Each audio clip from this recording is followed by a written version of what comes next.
Hey everyone, my name is Dr. Vikram Baliga. I'm with Texas Tech University in the Department of Plant and Soil Science. I'm a lecturer in the department, and I also manage our teaching and research greenhouse and horticultural gardens here on campus at Texas Tech. And I've gotten the privilege to be a part of this multidisciplinary, multi-state, multi-university and institution citizen science project looking at pollinators in our urban and natural landscapes.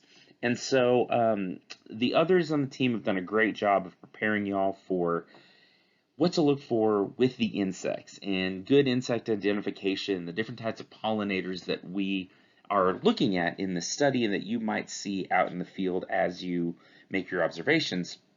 But today I'm going to talk to you a little bit about how to ID some of the plants that you might see. Now, we're going to talk more in general terms and about the overall things that you should be looking for as you go out to ID these plants.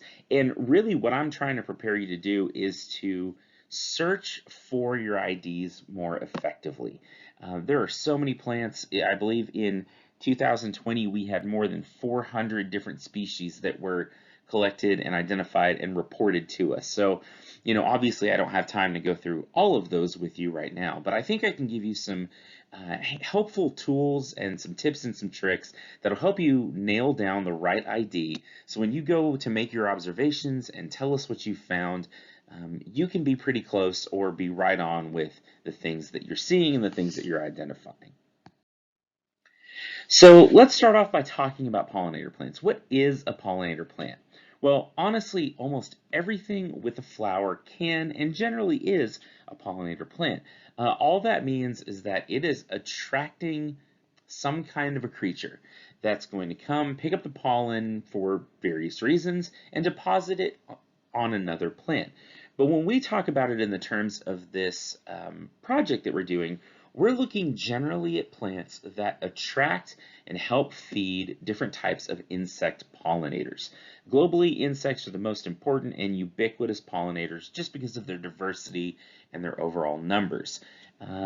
This is true for both wild plants that we would find out in the forest or the jungle or prairie or anything in between, and cultivated crops that we grow for human use and human consumption. It turns out that all plants of the flower, their goal is to reproduce. And one of the most common ways of doing that is through going through this fertilization and pollination process that eventually leads to fruits and seeds and the next generation of plants.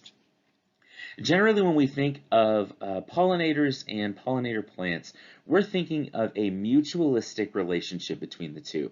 What that really means is that one party, the insect or the plant, is not benefiting at the expense of the other. They're both getting something from it. Now, in some cases, one is maybe benefiting more than the other, but as long as one is not benefiting to the detriment of the other, we can still consider that a mutualistic relationship. Now, I should mention that while insects are our most ubiquitous pollinators, there are other pollinators out there, right? There's different types of mammals and lizards, and from bats to mice to, again, various types of lizards. We typically see some animals that pollinate in different ways. Even humans are pollinators to a certain extent. If you've ever worked in a greenhouse and you've been trying to grow fruits or vegetables, you have probably had the opportunity to hand pollinate something. It's lots of fun. But in general, some 70% of our cultivated crops are insect pollinated, and the vast majority of plants in the wild that require pollination are pollinated by insects. Like I've kind of mentioned, this is an effective thing in natural and cultivated settings. In nature, both parties benefit from this relationship. Plants get pollinated, they reproduce, insects get a food source. But that's also true in our backyards, in our city parks, in any other human-cultivated condition where these relationships exist. In fact, many modern landscapes incorporate pollinator-friendly materials into the design. If you look at the American Society of Landscape Architects survey of all their affiliate members, it's some 800 plus firms. One of the top things that people are looking for in their projects is something that will attract pollinators, that's pollinator friendly, that's edible, that flowers, that's native. So this ethos in the landscape of preserving pollinator populations is becoming more and more popular. So pollinator plants employ a wide variety of strategies to attract pollinators to them. Again, the plant benefits from insects visiting them, picking up pollen, and going to visit another plant. As a species, that's their goal, right? It's to reproduce. It's to make sure that there's another generation of plants in the future. So plants employ a wide variety of strategies to attract pollinators. Again, it's from different colors to fragrances to the shape of the flower.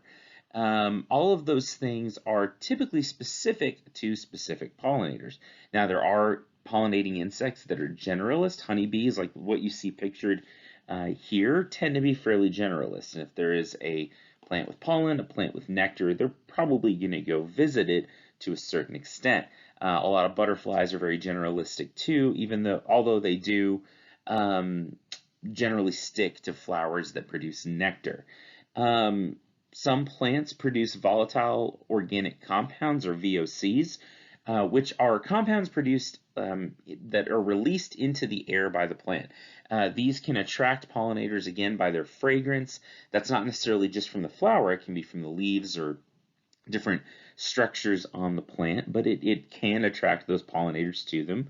And then plants also provide these food sources for these insects. Now, again, that's not necessarily the main goal of the plant to provide a food source, but it's an interesting coevolution between the two, where things like pollen, the main protein or the main, I guess, part of the plant, the reproductive material of the plant that lets another plant go through this fertilization process or produce a fruit, is actually also an excellent protein source for a lot of insects.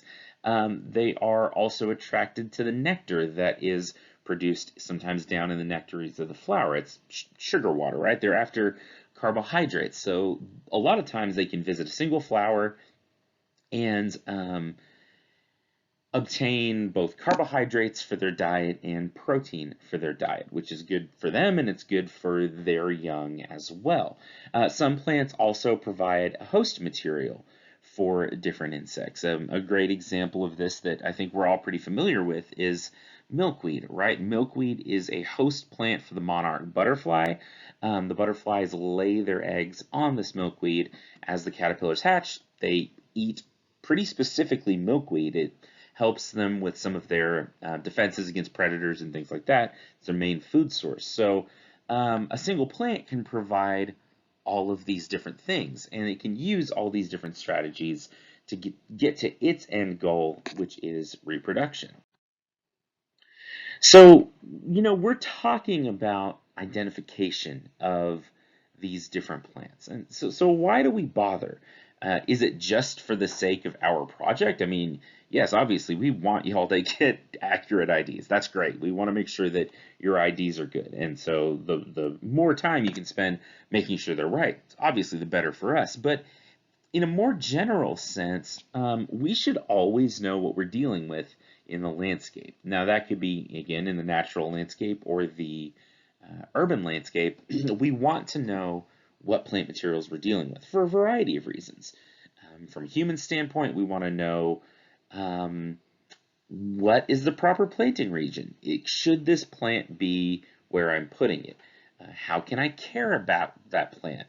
From the standpoint of pollinators, what are associated pollinators that commonly visit that plant? So you can use this as sort of a back and forth ID tool, right? If there's a pollinator that you're trying to identify, and maybe it's between two, you're not sure, but you know that one pollinator regularly visits, from the literature, regularly visits the plant in your landscape, and you know for certain what that plant is, and maybe the other pollinator doesn't, that really can help with your ID of the pollinator as well.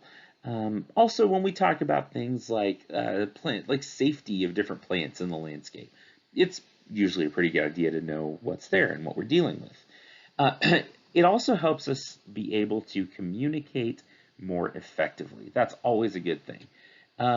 If you don't know exactly what plant you're dealing with, it's really hard to tell somebody else, oh, you should plant this if you want to attract monarch butterflies or bumblebees or honeybees or whatever else. So if you know what plant you're dealing with and you're, say, trying to tell your friend what they should plant in their landscape, it kind of helps to know what is there. It helps to know what you're looking at. But also, again, for the purpose of science, if we can clearly communicate the species of a plant, we can more accurately build this body of literature, which is what we're really trying to do, right? We're trying to increase our knowledge of what plants are best for our pollinators throughout the region that we're looking at, Texas, Oklahoma, and surrounding regions. And proper ideas also help us make inferences about the function and morphology of related plants. Right, so if we're talking about two plants in the same family that maybe grow in the same region, if we know what one plant is and we know that it grows in conditions X, Y, and Z, that it attracts certain pollinators, that it requires certain types of care, we can maybe infer that other closely related plants may have similar characteristics. Which, again, that tends to be very helpful in general when we're talking about plant management and landscape management overall.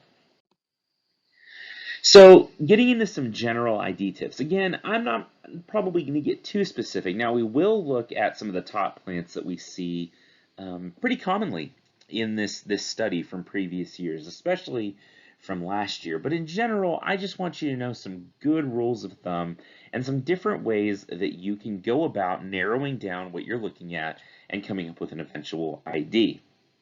So the first thing you want to do is gather as many defining characteristics as possible. The more information you have, the better. More data is always good. Now, you want to make sure you're getting accurate data and meaningful, clean data, but in general, more information is always good. The more you can come up with, the better.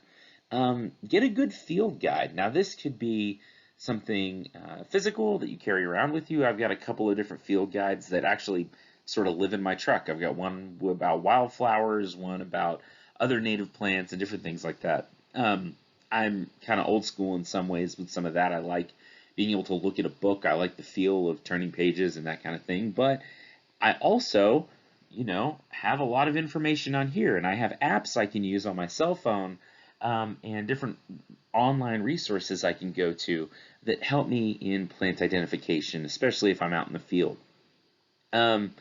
Another good thing, again, we have a pretty high quality phone, or a pretty high quality camera on our phone in our pocket in general. Take lots of pictures. If you're out there and you see something that you really want to know what it is, take a picture of it. Because it's going to be much easier when you get back to your computer, get back to someone that can help you ID it. If you can give like very detailed, specific characteristic descriptions, and sometimes it's hard to remember those. So some things that I would recommend you take pictures of if you're trying to, just in general when you're taking pictures of plants, but specifically for ID, get close-ups of the top and bottom of the leaf. If flowers are present, get pictures of the flower as detailed as possible. You want to be able to see the shape of the flower, the number of petals that flower has, the color, all of that. Take a picture of the overall growth form of the plant. What I mean by that is what's the shape of it, how tall is it, where is it situated in the landscape, and then if there's anything else that stands out, maybe there's a unique bark characteristic, or that plant has a fruit on it, or a weird thorn, or something like that. Take pictures of the defining characteristics. But if you can get a picture of the overall growth form, a flower, leaves, and the stem of a plant, you can usually pretty accurately figure out what it is. And you can use all those different things to use some of the resources we'll talk about to identify that plant. And then I would also recommend comparing multiple pictures to confirm your ID. Sometimes these plants are similar, and I know when I go and look up plant IDs, sometimes I'll see one and I'm like, oh yeah, that's definitely it. I mean, that's clearly what it is. But then the more pictures I look at and the more I get into it, the more I realize that no, maybe it's something similarly or closely related, but not my initial idea. So the more references, again, more data is good. So the more reference materials you can use, usually for us that is pictures, the better. Learn to Google like a pro. So I'm going to tell you a dirty little secret. When I was with Extension, I was with Extension for 4 years. I was a county agent, and even now, when I would get a call about a plant, sometimes it was for an ID, sometimes it was for a management something, whatever it was, I was just really good at Googling. Like, I know a lot of this stuff, right? But I figured out over time that there's specific things I can search for based on the characteristics of the plant, based on the problems that will give me the results I want. And so all the information's out there. What you need to know is how to go about finding the information that you need. It's not just so easy as saying, I have a plant and I need to know what it is, and just typing in plant identification. That brings up too much information. You don't have the resolution you need. So by using some of the things we'll talk about over the next several slides, you can plug those things into Google and say, I'm looking for an idea of a plant that has this type of leaf, this color flower, it was blooming in this area at this time of year, and you can usually come up with something pretty darn close to what you're looking for. And then use your resources as much as possible. Again, we have all these things for a reason, so you should definitely use them. So, growing regions are a big deal. The first thing you want to know is, where is your plant growing? Social and ecological factors are both important. So, look at the climate. What's the temperature like, right? What are the high temperatures and the low temperatures? What time of year is this plant blooming? So we can start to narrow down. If it's blooming in February, it's probably a cool season annual or a cool season perennial. If it's blooming in the summer, it's a warm season. And those are key identifying characteristics of that plant. You should know, based on the region where you found the plant, how much rainfall they get. Is it something that can grow in a dry, hot climate, or is it something more mesophytic that needs more water available? Knowing a little bit about the soil types is a big deal. Is it a plant that likes well-drained, sandy soils, or can it grow in some of the heavier clays that we typically find in East and Southeast Texas? Or is it like up here in Lubbock, where I am, where our soils are more sandy, and which favors certain species over others? It's also important to know like the urban and rural characteristics and composition of the area you're looking at. Is it likely that the plant that you're looking at is native, maybe in a more rural, like pasture kind of setting or forest kind of setting? You can maybe assume that, yeah, it's a native plant, that it just popped up there. If it's in a planter or a bed in a city or in a park even, or someone's backyard, your own backyard, you probably know that that is something that was planted. It's not necessarily native or well adapted to the region. It's something that someone chose to plant there, right? That's very important in learning more about the plant itself and the management of that plant. And then what's the industry and agriculture in the region like? Are native species maybe being displaced, and is something else being introduced? Is it an industrial area that maybe has plants that don't have a lot of flowers, or that have limited flowers because they're shrubs or something like that? So I think knowing a lot about the area in which you are observing the plant is always helpful. If I'm in a couple of plant identification groups online on Facebook in some different locations, and one thing they always ask is, where was it growing? What was the hardiness zone? What was the temperature? When was it blooming? What was the site like? So know as much about where you found that plant as possible, and it can really help narrow down an ID for you. So what is the growth habit of the plant? So we've narrowed down, we figured out, okay, this plant is growing in a park, but it's in kind of a wilder, more native area in the park. Great, so we've got one thing knocked off our list. Next, we should look at the growth habit of the plant. Is it a forb or an herb? Those are vascular plants without significant woody tissue above or at the ground. So think of these as maybe an annual or perennial plant that dies back to the ground every year. It's not going to be huge necessarily. You're not going to see that secondary woody growth. We tend to think of these as herbaceous plants rather than a tree or a woody plant. Are they graminoids? These are our grasses and grass-like plants. Now, for the purpose of our study, there are probably some graminoids that are important pollinator plants, but I think more commonly we're going to see some of the dicot plants that are a little bit showier. They have brighter flowers and things like that, attracting most of our pollinators. Is the plant a shrub? Shrubs are defined as perennial, multi-stemmed wooden plants that are usually less than 4 to 5 meters or less than about 15 feet in height. Is it a tree? These are perennial woody plants with a single trunk.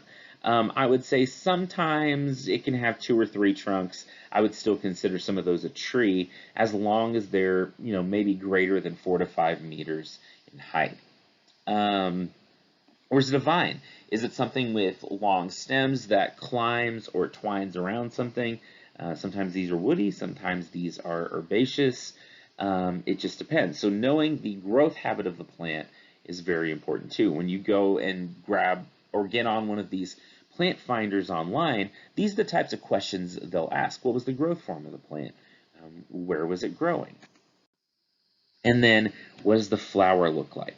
Okay. I put a black and white picture in here on purpose because this is useful in some ways. And the poppies that are in this picture are fairly, characteristic. There's a lot of things. They've got these fuzzy stems. They've got the drooping buds before they bloom. They've got the cup-shaped flower.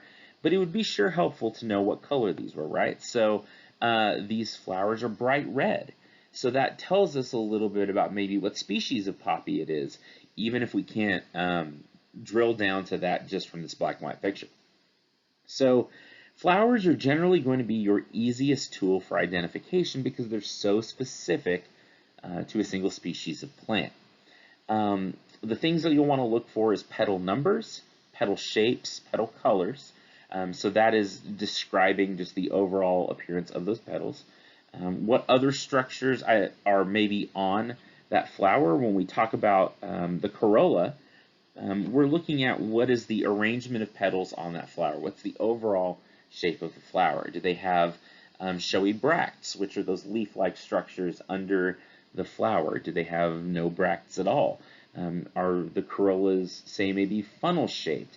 Those may be things that could attract certain butterflies with a long proboscis or a hummingbird or something like that. We also want to know, do the flowers have nectaries? Now, this is something that's maybe a little more advanced. It's not always necessarily obvious that a flower has a nectary. Sometimes we can tell that by the shape of the flower. Things that are more tubular tend to have more nectaries than some of the more open-faced flat flowers, but very important in terms of ID because some plants have them, some plants don't. And then fragrance can be a good ID tool as well. If you are familiar with the scent of like a rose, a fresh cut rose, or a rose they don't have to be cut, a rose that's still on the plant, that's a very specific smell. And there's a lot of other flowers that have a specific fragrance as well. It's not just specific to you. Turns out that a lot of insects can differentiate between different species of flowers, some that are maybe more beneficial to them by the fragrance of that flower.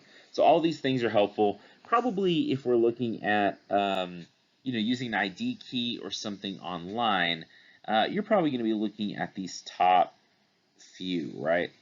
Petal number, petal shape, petal color, the size, and the corolla shape. Sometimes the fragrance and the nectaries are important, but they're not going to be as relevant for looking some of this stuff up.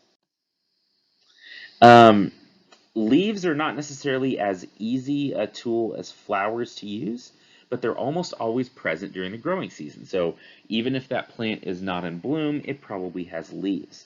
There are a vast variety of leaf morphologies, and you see some of them here. I'm not really going to go through them specifically, but these terms, even though you don't really have to memorize them, are really useful for identifying your plant. That's one of the reasons I say take a picture. You don't have to know this off the top of your head, or you don't have to have like a laminated guide like this that you carry around with you. Take a picture, go back home, and then maybe compare it to something like this for reference.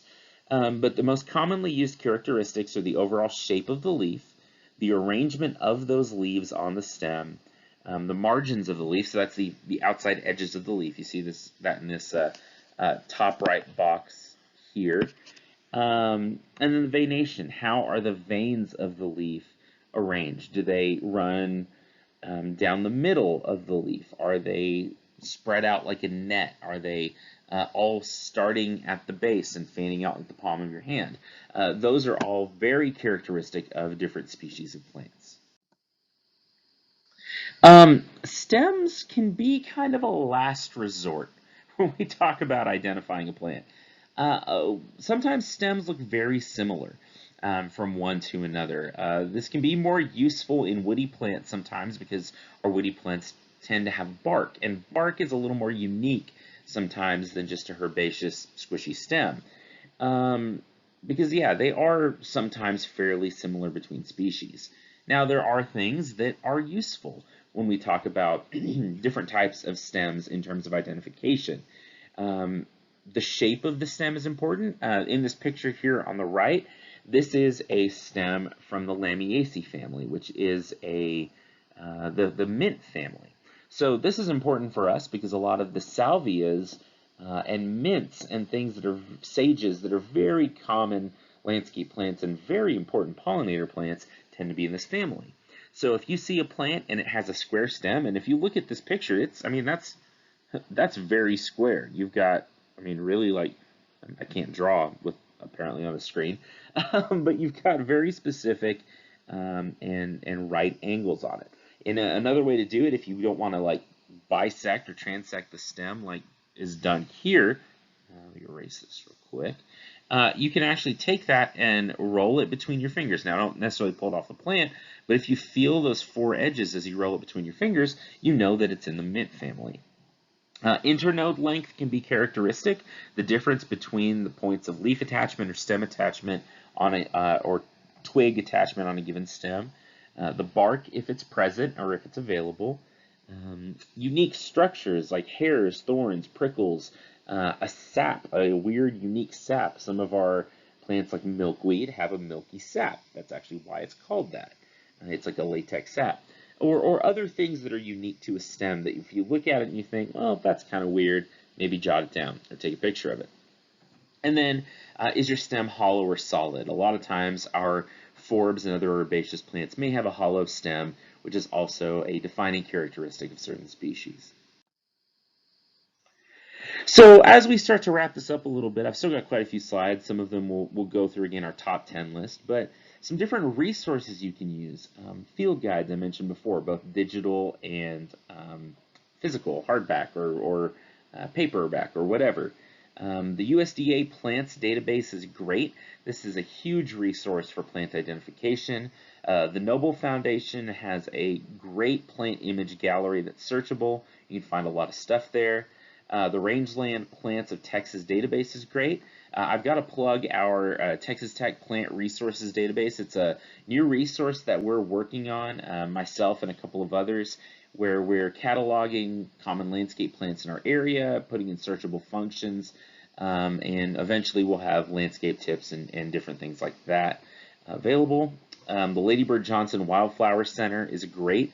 They have great plant finders, great pictures, and different things that are really pretty common to our region. Local master gardener associations are an excellent resource for you. A lot of you probably are master gardeners, but if you're not, call your local master gardeners. Send them a picture. Send your local extension agent a picture of whatever you're looking at. They can probably help you get a good ID. Aside from that, you can send pictures to us on the team, and we can help you identify what you're looking at as well. There are also some really great plant finders out there. So one that always comes to mind when I talk about this is Missouri Botanical Garden Plant Finder. Now, I wish I could scroll through this on here for you, but essentially, you can search by scientific name. If you know a scientific name of a plant, you can pop it in, see if there's a picture. But they have advanced search functions where you enter as much information as you have about the plant, and it'll pop up some results, and you can look at pictures and see what matches. So this is where all that stuff we were talking about, from number of petals to the shape of the leaf to the growth form of the plant, comes in handy. You can plug all those things into this great resource, and it can pull up something that you can use. Facebook groups are great. Now, sometimes these people get grumpy. You know, it's Facebook, right? People get grumpy sometimes. But if you put in the place that you found the plant, as much information as you can, some high quality pictures, a lot of times there's someone out there in some of these big groups for sure that has seen that plant before and can help you identify it. iNaturalist is a great resource. It's similar, where people are uploading their own pictures and the things that they find, and then they can go and confirm IDs and stuff like that. There are a lot of mobile apps that are starting to pop up out there, and you've seen them advertised probably on Facebook or other places. I would approach these with caution, right? These are AI driven generally. They're trying to match characteristics to a database, but it's all done by a computer. That technology is not really there yet. Now, sometimes if you've got a really clear picture, if it's something that's easily identifiable, yeah, it'll pull up something good for you. But in general, I tend to stay away from these. I have not found that they're super useful, at least for me. And then Google, good old Google. Again, you can put in all of these different things that we're talking about. So if you've got a plant with a blue flower, an acuminate leaf, a square stem that's 3 to 5 feet tall and growing in sandy soil, you can type all that into Google, and it'll pick out results that are relevant because they can crawl all these different databases for you. Use Google and learn to use it effectively, and you can really identify any plant. So we'll talk for the rest of our time about some common species of plants that have been observed pretty regularly by y'all as you've done this. So again, there were like 400 plus observations in 2020. I don't know if some of that was because y'all just needed to get out of the house, but we're grateful regardless. That was a lot of work that you did for us, and we really, really appreciate that. So keep it up. Go make lots of observations in 2021 as well. There's a lot of variance between different regions throughout the study area, but we did start to see that there was a mix of common landscape plants and improved natives that popped up over and over and over. So I'm going to go quickly through the top 10, call out a couple of pretty characteristic identifications, tools or tips for those plants, and then that'll be it. We'll wrap up. So the first one was Salvia gregii, autumn sage. This is a super common landscape plant. It's usually a perennial. You get these cool looking flowers that are usually a bright red. They typically are not super dense on the plant, but they last a long time. They grow on these tall floral spikes. We have sort of these ovoid leaves on there with, I'm just trying to go through this as we go so I can point out some of these things to you. So these leaves are fairly oval in shape. Some of them look a little bit different. We have what's called a pinnate venation, where we have a center vein that runs down the leaf, and then other veins branch off of it like this. So if you were to draw a leaf, or if you were to ask like a kid to draw a leaf, or me to draw a leaf, something like this is probably what I would draw. A slightly oval shaped leaf, something that maybe is that draws to a tip or draws to a point slightly, and that has something like a pinnate venation. So these are all terms you can use. And if you look closely, it may be kind of hard to see, but it does have that square stem as well. So we can tell that this is in the mint or the Lamiaceae family. Salvia Farinacieri, mealy blue sage. This one's very similar in general. The flowers are sort of the same shape, but we get these spikes of very dense flowers on them. These typically stand 20, 30 inches tall at maturity. They have these, lanceolate leaves that kind of draw out to a tip like this. They have what we would call maybe slightly incised leaf margins, even though some of them do look fairly smooth or entire. We can start to see right here that there are some little incisions, maybe crenulations on the leaf margins. Cyclinium gregii, the Greg's mist flower or purple mist flower. This is a great pollinator plant. It attracts tons of butterflies. I see lots of actually. Probably most commonly, I see queen butterflies visiting these when they're around, which is interesting. The monarchs like it too, but I see lots of queen butterflies on it. They have these deeply lobed or deeply incised, feathery-looking green leaves. This plant stands sometimes pretty tall. I've seen them as tall as about 24 inches, maybe a little bit taller, but it has these lavender or light purple blooms that cover it, and they kind of look like mist, like they're spraying mist. That's where we get the name mist flower. Asclepias curassavica, tropical milkweed. Now this was pretty high on the list. This is not necessarily the best milkweed for our monarchs. In fact, a lot of sources will recommend against this one, but it is very common in the landscape. It's a tall plant, usually 3 feet plus tall at maturity, has these bright yellow and orange flowers. But I wanted to show you the difference between tropical milkweed and what we would call butterfly weed. So that's Asclepias curassavica on the left here, and Asclepias tuberosa on the right. Now, tuberosa is a much better plant for pollinators and specifically for monarchs. It's just sometimes a little bit harder to find in the landscape nursery industry. You may have to go and order seed from this, while sometimes you can just order or buy mature plants of the curassavica at some of your garden centers. Some of that's starting to change as more people say, no, I would really like to have the milkweed that's a little bit better for my pollinators. We start to see some of those industry changes happen. So if you've got a local nursery, or even, blue or orange box store that has nurseries where the plants get watered sometimes, you can go and tell them and make requests of different plant materials. Now, that may or may not happen. It's all based on their business model, but it doesn't hurt to go make some of those recommendations. Echinacea purpurea, purple coneflower. Now, these are not always purple. They've been bred pretty extensively, so sometimes you'll see echinacea in reds, oranges, yellows, a pretty wide variety of colors. But the native version, the purpurea, is generally purple or sort of almost a pale white color. They're fairly characteristic that they have these cone-shaped flowers with these spiky seed heads in the middle. And once the petals drop off, they are very, very spiky. We had to harvest some of these when I was in graduate school doing my master's. It was not fun. That was not my favorite. But again, they have these acuminate leaves here, which means they're wider at the base and draw to a tip. They have a serrated or crenulated leaf margin, and if you were to look close, these leaves are kind of fuzzy. So that's another identifying characteristic for that plant. Salvia Coccinea, scarlet sage. Now this is similar in some ways to our Salvia gregii.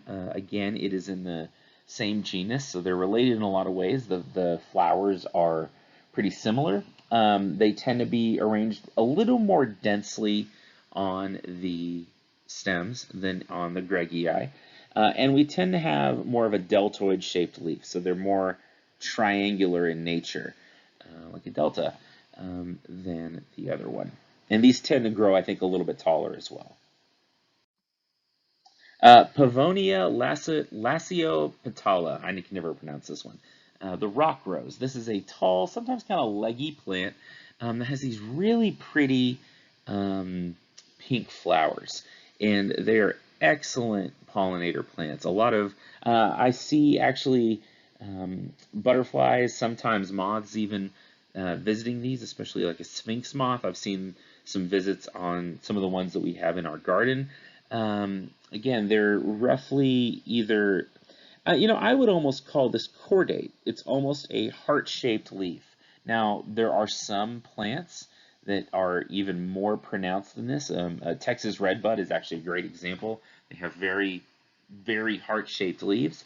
But this is a really pretty one. It's drought tolerant. It grows in a lot of different conditions, full sun to a little bit of shade, which is also very important information. Where is it growing? How much sun is it getting on a regular basis? Zinnia elegans, which is just the common zinnia. This one is very widely bred. So you have to look at overall general characteristics of this. The leaf shapes tend to be fairly similar. The venation is pretty characteristic, where you get sort of these long runs and a big, well-defined midrib on that. But this plant is so developed that the flowers are vastly different from one to the next. So you have to look at other characteristics to identify this one as well. Tacoma stands. Here's a perennial plant. Most of the ones we've been talking about, with the exception of some of the salvias, tend to grow as annuals in a lot of the state.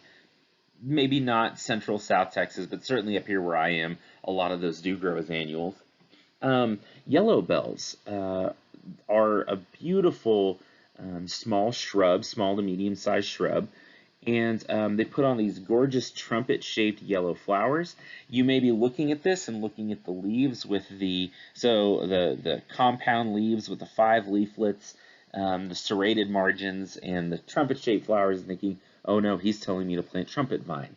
No, I'm not. Don't. I mean, you can if you want to. I don't recommend doing the thing. It's very aggressive. But Tacoma stands is more of a shrub-type plant. So if you want that same effect in your landscape, the same pollinator attracting as you might get with a trumpet vine, think Tacoma stands rather than trumpet creeper or trumpet vine. These are cold hardy, probably about to zone 8. I've never seen, well, I rarely see them overwinter up here in zone 7 where I am. But some people do grow them as patio plants or different, or in different conditions where they can protect them during the winter. And then finally, Melampodium leucanthum. This one's probably actually my favorite on the list, the Blackfoot Daisy. This is a compact little perennial forb. They don't grow very big. The tallest ones I've seen are usually 10, 12 inches tall. They're very rounded, but they have these bright white flowers with yellow centers and these very characteristic long, skinny gray-green leaves that tend to come out of a central point, so you'll get multiple leaves that come out of one node. They're alternate, but then you'll get lots of clusters of leaves coming out. And these typically grow in very, like you see on the left here, gravelly, rocky conditions. I've been out seed collecting before, and I've seen them growing on like rock faces with like a ½ inch of soil. It hadn't rained in 6 months. They're perfectly happy. They don't care. They're tough. They're long-lived. Usually you'll get 5 or 6 years out of some of these if they're well cared for, and they are a great Texas native.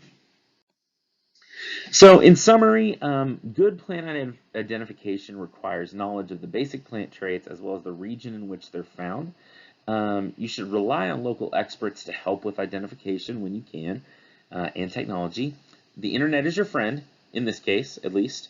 iNaturalist is a great resource, but beware sometimes of AI-driven ID apps. So anything that you can kind of crowdsource or talk to a human that's seen the plant before, or use some of these online ID keys and plant finders that you can kind of key out yourself. All of those are going to be some of your best bets for identifying the plants that you're dealing with. Again, I've been Vikram Baliga. My information's here if you have any questions, if you'd like clarification, please feel free to email me or any of the other collaborators on this team. Again, we are so grateful for you. We're glad that you have given up your time and have committed to helping us with this. It's really going to do some great things for the state, and we're looking forward to where this project goes. But thanks. I hope you are doing well. And happy insect and plant identifying.